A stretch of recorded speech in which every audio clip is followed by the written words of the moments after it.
Well, howdy folks, it's Matthew, your friendly neighborhood technician, making another video for you out of Boise, Idaho. And before we get into work today on the 9596 GMC 1500, K1500 with a 5.7 liter engine, we're doing intake gaskets, valve cover gaskets, spark plugs, major tune-up, fixing up the drive shaft, the U-joints, the rear yoke. All that got destroyed when the rear U-joints exploded, so we're just steadily moving forward on it. But before we get too much more into it, I want to take a second. I got the drive shaft back, which is good news, because now at this point it's pretty obvious that I've got everything I need to get this job finished out. So the next couple of days are definitely going to be hump days for me, just gonna get on it and get her done type of situation. But I wanted to just show you this drive shaft. If you remember what it looked like in the previous video, this thing was trashed, especially at the rear here. This yoke was all destroyed. The U-joints had exploded themselves, and not only did it destroy this, but it also destroyed the yoke on the rear end, which is why we have a new one of those. And that's how that goes together on the truck. Okay, so we had to decide whether or not we were going to rebuild the old drive shaft or buy a new one. And for cost purposes, so it would be more cost effective, we went ahead and took this drive shaft down to a place called Six States about a week and a half ago. I think it's been now. About a week and a half ago, and they rebuilt it. So what did they do to it? Well, first of all, they checked it to make sure that the drive shaft itself was good, okay? And then once they did that, what they did was they cut the old yoke off, all right? They cut that off, and then they just welded a new one on there, saving the drive shaft. And then same down here, they just put this, this is brand new as well. So they just cut these ends off, and you can see right there. And they just put all this back together, put new yokes on each side, new Spicer U-joints. I like Spicer. Spicer's a big deal to me. So new Spicer U-joints. Look how nice and tight those U-joints are, man. New Spicer U-joints. They balanced it, painted it, made it look all good again. That weld is just beautiful. Look at that beautiful weld. So I never knew you could probably get so excited over a drive shaft. I get real excited over this stuff. I mean, this is perfection, craftsmanship, workmanship, master tradesman at work type of deal. So there you go, folks. Drive shaft is rebuilt. Now it's time to get the engine finished up. We're still removing the throttle body on it. I needed to go buy some new tape.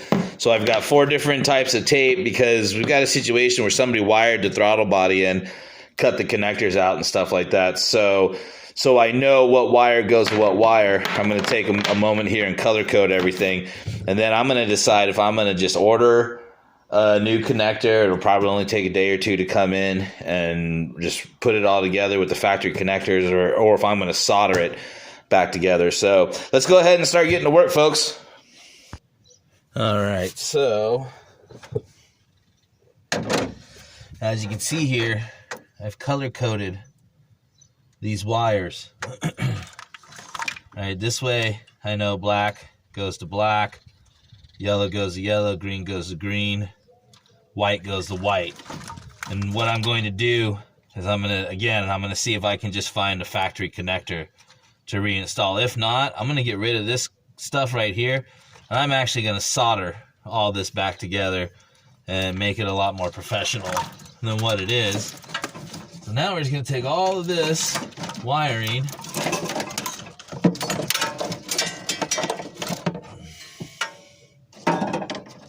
we're just going to get all this stuff set aside, completely out of our way. Just find a good way to tuck it in. You're not going to hurt anything or damage anything. And now you've got all this space to start working. So now we're going to work on getting our throttle body off. And there's many different bolt patterns to these TBIs, throttle body injection. A lot of times people will mistake these for like some type of carburetor. I actually get that a lot. It's its own special design, the throttle body injector. Here's your injectors here. It shoots fuel down inside of the intake, okay? And once I pull this intake off, you'll see where how all the fuel and everything works. I'll go ahead and show you everything, how it works. But just to keep it simple, yep, these are your injectors right here. They spray fuel down into here. You open it up, fuel and oxygen mixes, goes to each cylinder, and you're good to go from there. So that's basically how it works. These are very simple, and they're very simple to rebuild. And honestly, if I can find a kit cheap enough, because as you can see, like right here, there's a little gasket right in here, okay? And you can remove all this stuff, and you can replace it and rebuild it. So I may, just as a service to them, call them and say, hey, let me keep this a little bit longer, and I'll replace some of these gaskets and rebuild this TBI for them, and go from there. So another thing, just while we're here looking at this TBI, you see this little nipple right here? You can drill this out, and you can adjust these TBIs. There's a process and procedure for actually doing that. And so just in case you're ever wondering about that and all that other good stuff. So yeah, let's go ahead and start working on getting this off. So what you want to do is you've got 1, 2, 3 bolts that you need to get out. You need to pull these extra long studs out. This is where your breather, your air filter, goes on to. So most of the time they should just come right out.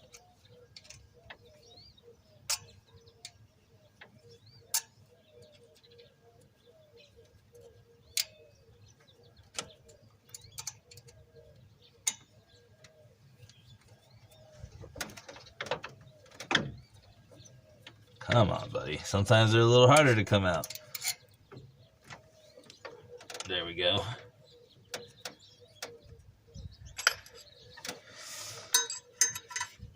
I'm gonna set that stuff right there.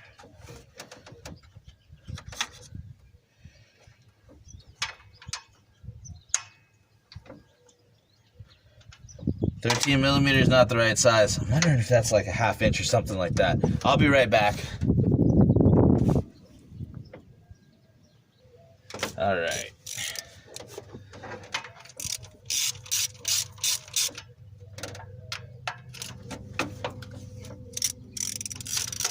And again, if you're working on this, and these bolts are extremely hard to get off, you need to be a little bit concerned, because that means somebody has over torqued it. These shouldn't be hard to get out ever, really at all. And the torque specification on them, which I'll go over when we start putting stuff back together, is pretty much next to nothing. Alright, let's go through here. Make sure we're clear of everything, and then you should be able just to lift this right off. Sometimes they'll be stuck together, so you might need to get your pry bar or screwdriver and get in there, but yeah, for the most part, you should be able to just lift that right off. Gasket came with it, so we're gonna go set this someplace safe, and then we're gonna start working on getting this intake off and out of here. So start going from there.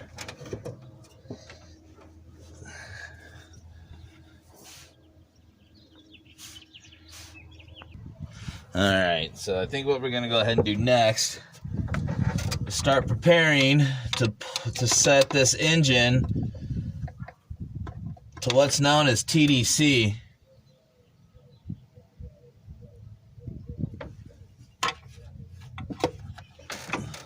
In order to do that, you need to pull the distributor cap, which to do this job anyways, you got to pull the distributor out and the cap. Okay, and one thing I'm going to tell you is, for example, these little nuts right here, Again, they're not supposed to be torqued down very hard. There's no reason why you shouldn't be able to take a screwdriver and get in there. It might be better for me to find a little socket and get that out. Yeah, that should just come right out. So I'm going to go run and grab a little socket.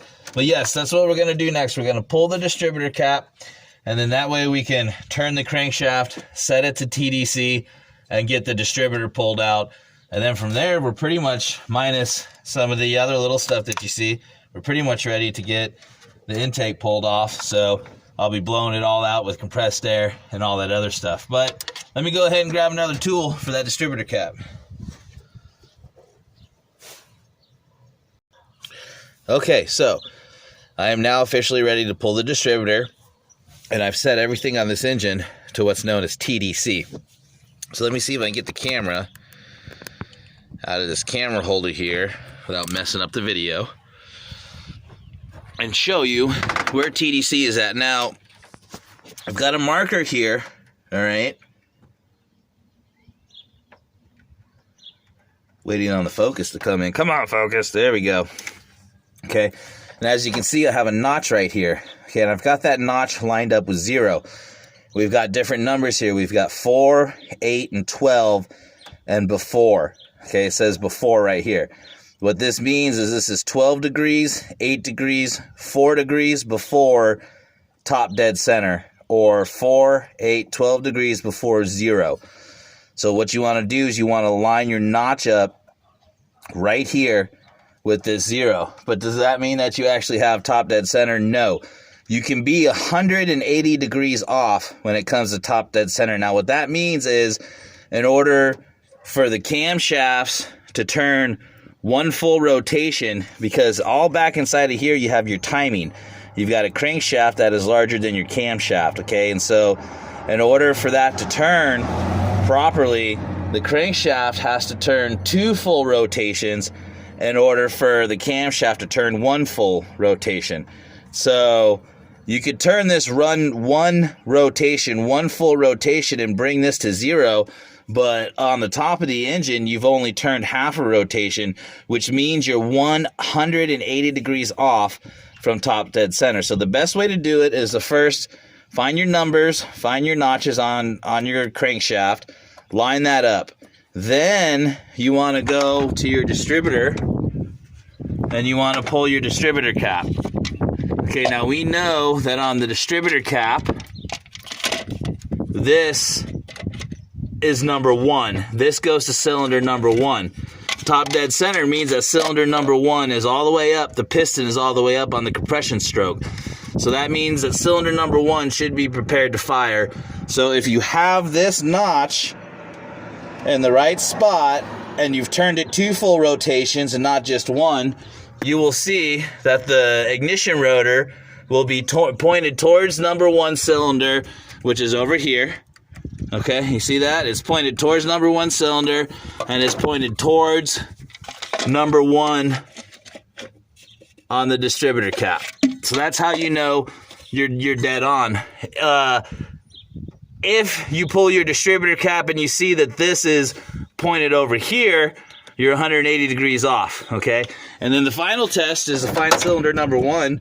And if you can get down in there to see, stick a flashlight in there, see if you can see the top of the piston, or maybe take a little screwdriver, just stick it in there and see if you can see the top of the piston.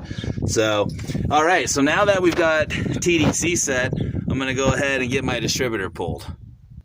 All right, before I pull that distributor, I'm gonna go ahead and get some of this other stuff that we kind of set out to get out of the way. Actually, I think after this bracket, I'm pretty much done for getting stuff out of the way.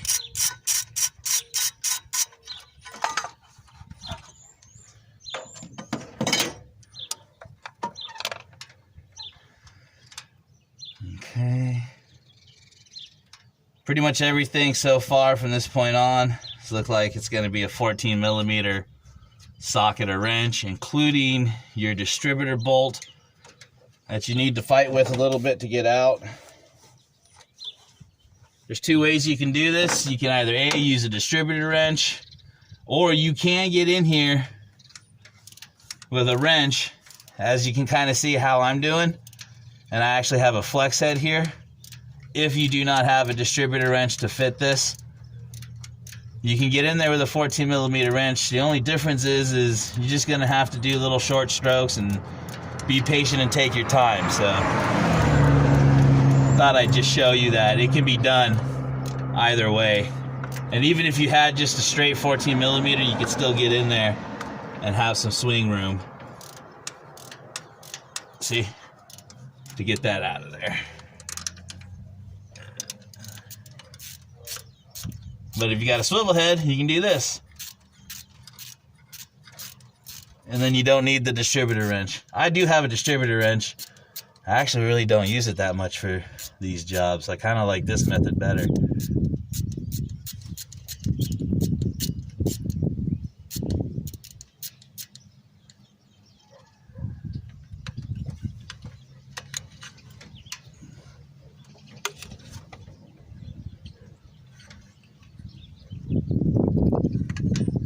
Now this distributor that I'm pulling looks fairly new.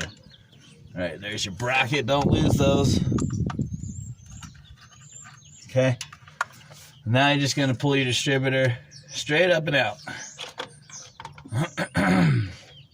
Yeah, that's a new distributor.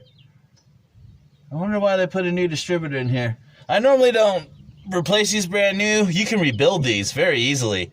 So that's cool though. That's really nice. I'm gonna go find a safe place to put that.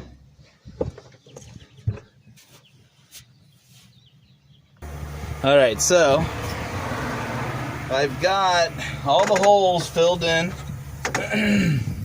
Now that I'm ready to pull the intake, what we're gonna do is we're gonna blow and vacuum out as much dirt and grime as we can out of all these areas before we start pulling valve covers and intakes. And the reason for that is when we pull this, we don't want all this dirt and grime and stuff to fall down inside of the engine. And so at this point, it's kind of time to switch gears now, start really thinking about paying attention to detail and making sure you keep things as clean as possible. Cleanliness is next to godliness on this type of stuff. So here we go.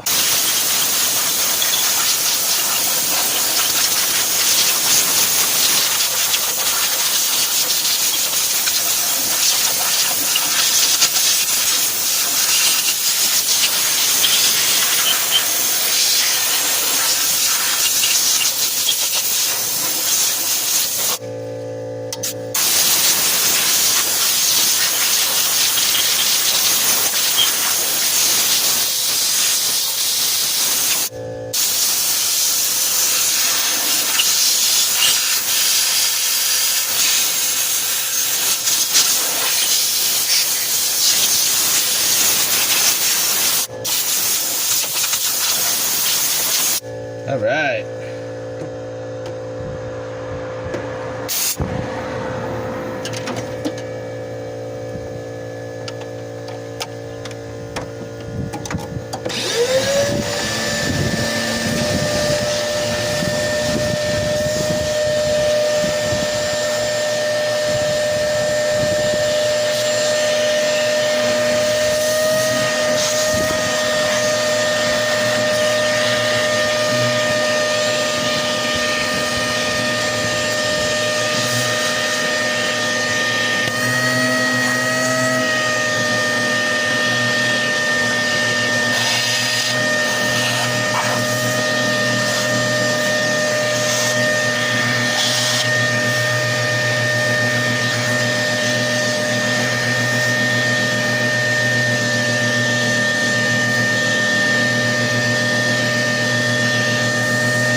Okay, there you go, folks.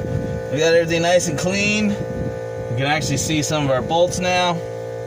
And so now it is time to get the intake out.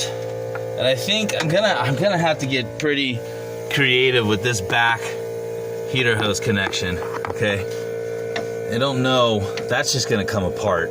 I can already tell. It's rotten. It's one of the leaks that we're needing to fix. I was hoping to get it out without destroying the plastic piece, but I can always buy another plastic piece to put on there, because I think in order to get it out, I'm just going to end up destroying this plastic piece. And so what I think I'm going to do is just disconnect it from here, right? And just go ahead and pull it with the intake and put it on the bench and work on it there. And then from there, we'll get our valve covers off. I'll show you that as well. And then we'll start getting things cleaned up and putting it all back together. So I'm pretty excited, guys. This job's going pretty smooth. All right, folks. Well, thanks for coming and hanging out and watching my videos. Thanks for all of your support and all that other good stuff. I greatly appreciate it. I also enjoy interacting with you guys a lot, so shoot me some comments. If you have any questions, we can trade emails and talk and figure things out, all that other good stuff. This is Matthew, your friendly neighborhood technician and family, signing off.